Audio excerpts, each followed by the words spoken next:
To boost our defense industrial base, we are also going to resurrect the American shipbuilding industry. We used to make so many ships. We don't make them anymore very much.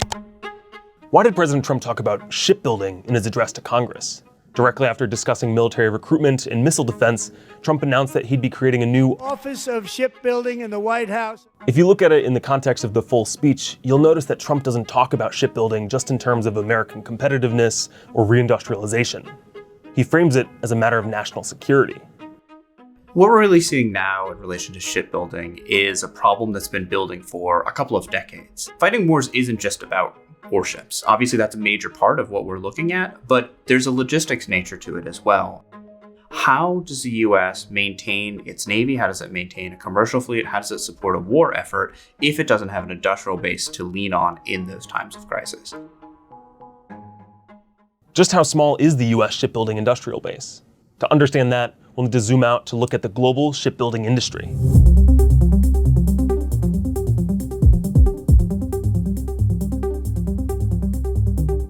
If you total up all of the commercial shipping capacity built in 2024 by gross tonnage or volume, every container ship, LNG tanker, or cruise liner, the US was responsible for just 0.1% of that. The vast majority of shipbuilding occurred in just 3 countries: Japan, South Korea, and China. China alone made up more than half of the industry in 2024. So this is the challenge at hand. America produces hardly any ships, and most of the world's ships are produced by one of America's largest competitors. I wanted to get a sense for why this is such a big issue, how we got here, and what the US can do about it. I spoke with Matthew Funaiole, an expert on China's maritime domain.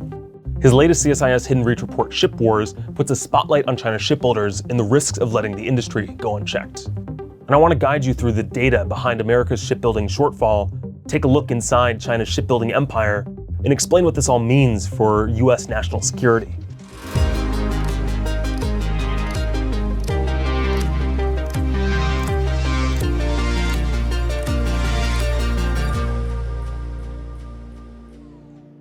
So we know that China produces most of the world's shipping capacity, but the true scale of China's shipbuilding industry is almost incomprehensible.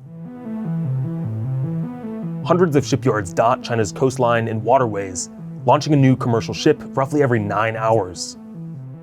One shipbuilder last year, CSIS, China's largest shipbuilder, produced more vessels by tonnage than the entire US industry has since the end of World War II. That's a massive gap, and that gap is raising some real concerns about what does that mean for the United States? What does that mean if the United States is engaged in some type of prolonged conflict with China? But China hasn't always been so dominant over the industry.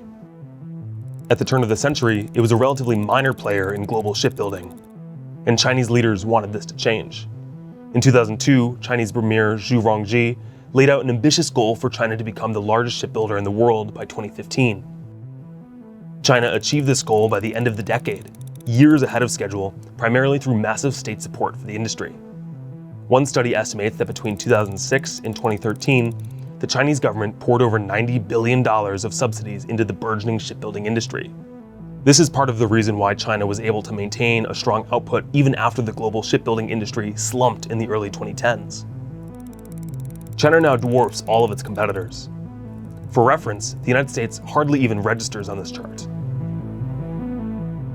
But China dominates a lot of industries, so why is shipbuilding receiving so much attention in Washington, and why now?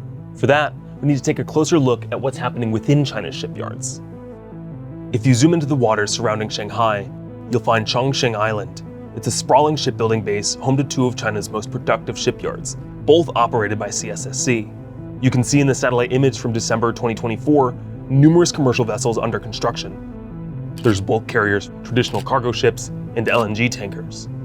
But there's also this, China's Fujian aircraft carrier, which was built here at Chongqing Island.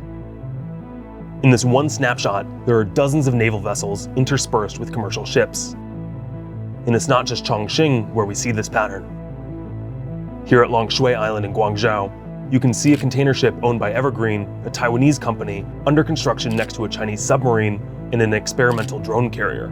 Here's a Singaporean vessel in a dry dock next to a nuclear-powered submarine at Huludao Shipyard. In Dalian Shipyard, a container ship owned by the Swiss company MSC is moored nearby yet another aircraft carrier. We can see this pattern at numerous shipyards across China, all owned and operated by CSIS. CSIS isn't just the biggest commercial shipbuilder in China, it's also one of the largest defense contractors.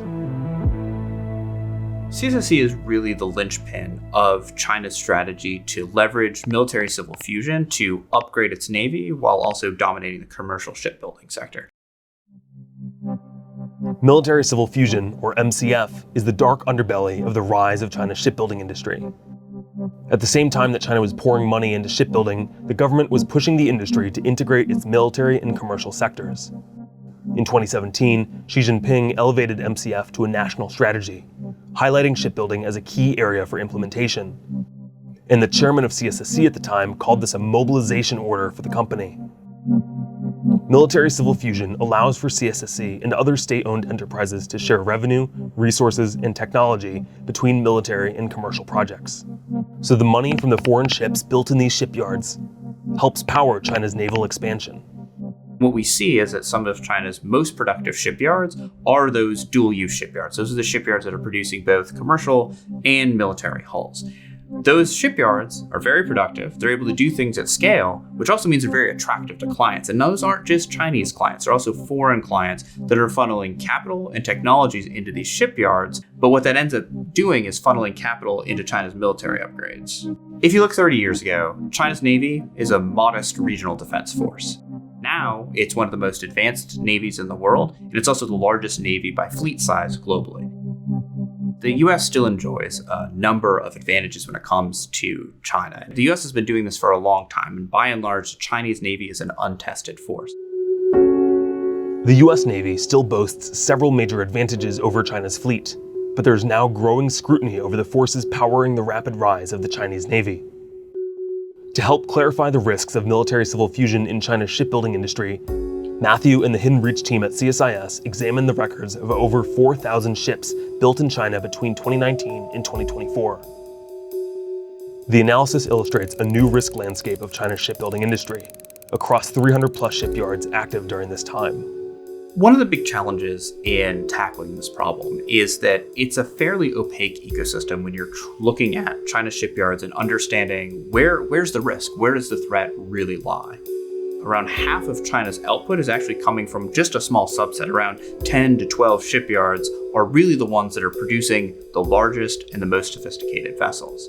Many of those, worrisomely, are also dual-use shipyards. So they're producing these massive ocean-going commercial vessels, but they're also producing surface combatants and aircraft carriers and other types of assets that really raise questions about what's going on in these places. To make sense of that, we went through and we classified all of China's shipyards into a range from the most risky shipyards, the ones that really foreign companies should try to stay away from as much as possible.